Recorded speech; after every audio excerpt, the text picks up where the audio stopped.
Apart from the pre-made blocks, you can also use entire pre-made layouts to kickstart your web page design. Click on Start Building Your Page, and from the Blocks Manager, select Layouts.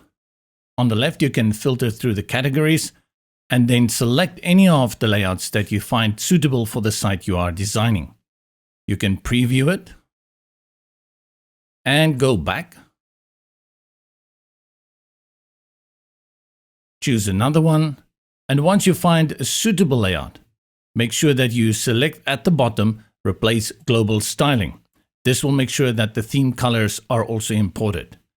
Next, select Import this layout.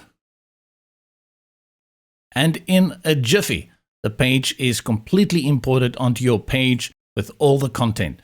All that's left for you to do is to go ahead and switch out the text and the images, and you can even make changes to the color styling.